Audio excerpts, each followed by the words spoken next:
द्वंद्व समास पढ़ रहे थे हम। द्वंद्व समास की हमने परिभाषा पढ़ी और इस समास के बारे में हमने विस्तार से चर्चा की थी। परिभाषा में हमने देखा कि सबसे पहले द्वंद्व समास का शाब्दिक अर्थ होता है जोड़ा, यानी इसमें जो शब्द हैं वो जोड़े के रूप में प्रयुक्त होते हैं। दूसरा, इसमें दोनों पदों की प्रधानता होती है, इसे उभयपद समास भी कहा जाता है क्योंकि इसके दोनों पद प्रधान होते हैं।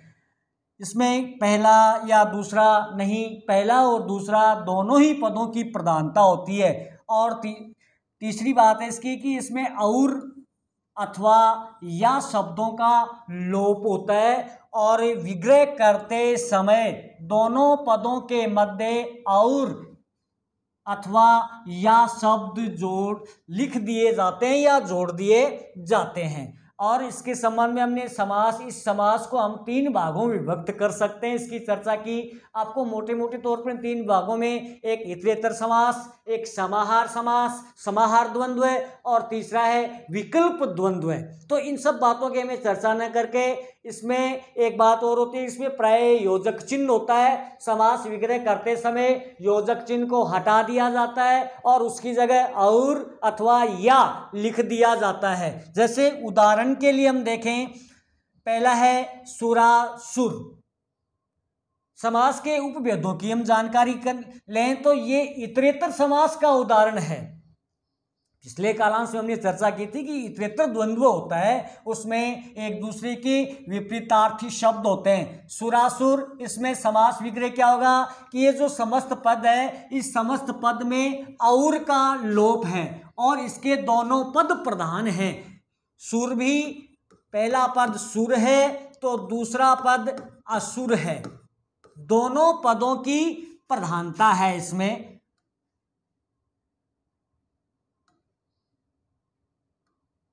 दोनों पदों की प्रधानता है, यानी दोनों पद प्रधान है, सुर भी प्रधान है और असुर भी प्रधान है।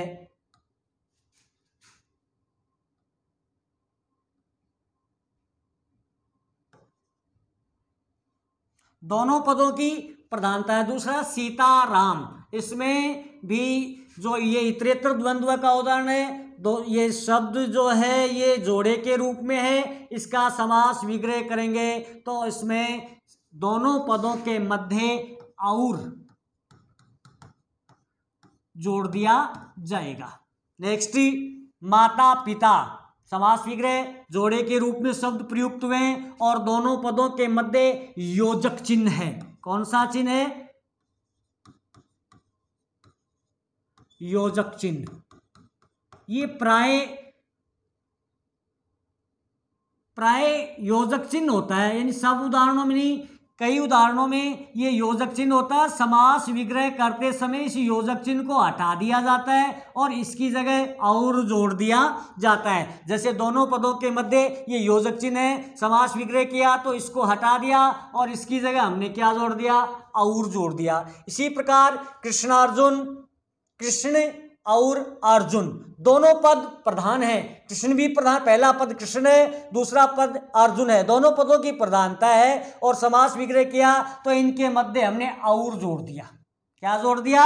और जोड़ दिया। इसी प्रकार राधे श्याम, राधा और श्याम दोनों की प्रधानता है, समास विग्रह करते समय हमने इसमें भी और जोड़ दिया। हरि हर, हरि और हर दोनों पदों की प्रधानता है, समास विग्रह किया तो हमने इसमें और जोड़ दिया। इसके बाद में दूध रोटी, दोनों पदों की प्रधानता, जोड़े के रूप में शब्द प्रयुक्त हुए क्योंकि द्वंद्व का अर्थ ही जोड़ा होता है और इसके मध्य जो है और का लोप था, समास विग्रह किया तो हमने और जोड़ दिया।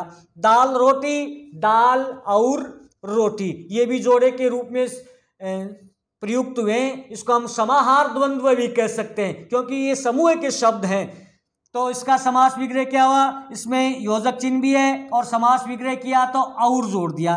धोती कमीज, दोनों के मध्य योजक चिन्ह है, दोनों जोड़े के रूप में प्रयुक्त होते हैं, समास विग्रह किया तो इसमें हमने और जोड़ दिया। इसके अलावा इसके बाद आगे देखें हम, आगे है धन दौलत, जोड़े के रूप में प्रयुक्त होने वाले शब्द हैं, दोनों के मध्य योजक चिन्ह है, समास विग्रह किया तो धन और जो है वो इसके मध्य हमने जोड़ दिया। हाथ पांव जोड़े के रूप में प्रयुक्त होने वाले शब्द, बीच में योजक चिन्ह समास विग्रह करेंगे तो इस योजक चिन्ह को हटाएंगे और इसकी जगह हम और जोड़ देंगे। इसके बाद धर्माधर्म, धर्म और अधर्म।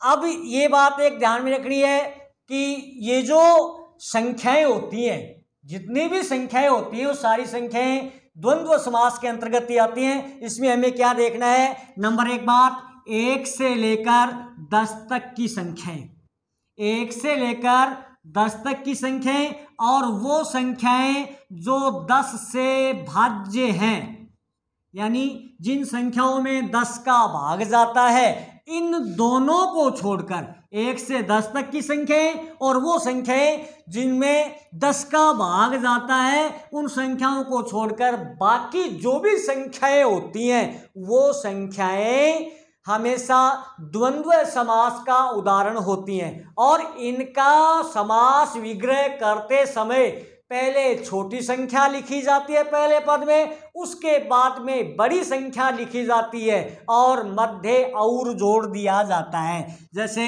पहला उदाहरण है अपना 25, छोटी संख्या इसमें क्या है 5, छोटी संख्या इसमें 5 और दूसरी 20, तो समास विग्रह क्या हो जाएगा 5 और 20। इसी तरह 11 है तो समास विग्रह क्या होगा 1 और 10, समास विग्रह क्या होगा 1 और 10। इसके अलावा जैसे हम अन्य उदाहरण देखें 68 तो क्या हो जाएगा 8 और 60। इसके अलावा 41 तो इसका समास विग्रह क्या होगा 1 और 40, समास विग्रह क्या होगा 1 और 40। 35 में छोटी संख्या 5, बड़ी संख्या 30, तो समास विग्रह क्या होगा 5 और 30, समास विग्रह क्या होगा 5 और 30। इसके बाद जैसे अन्य उदाहरण हम देखें 63 तो इसका भी क्या होगा, छोटी संख्या 63 में 3 और बड़ी संख्या 60, तो इसका जो समास विग्रह होगा वो होगा 3 और 60। तो मोटे तौर पर हम कह सकते हैं कि द्वंद्व समास में इसकी परिभाषा हम देखें तो द्वंद्व का अर्थ होता है जोड़ा।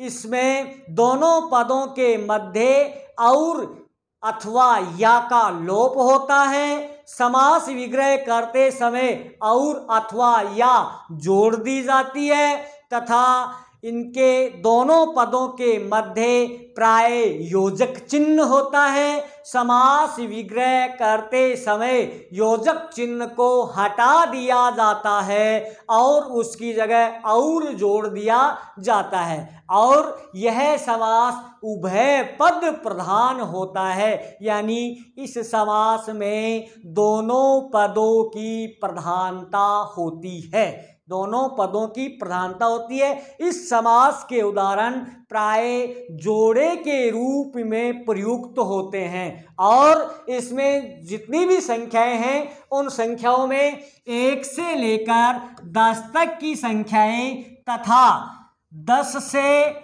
भाज्य संख्याएं, यानी जिन संख्याओं में 10 का पूरा भाग जाता है, 1 से लेकर 10 तक की संख्याएं हैं, वो सारी की सारी संख्याओं के उदाहरण हमेशा द्वंद्व समास में ही आते हैं। ये समास अपना पूर्ण हुआ। इसका जो अगला हम जो समास पढ़ेंगे वो पढ़ेंगे कर्मधारय समास, जो कि हम नेक्स्ट क्लास में पढ़ेंगे। धन्यवाद।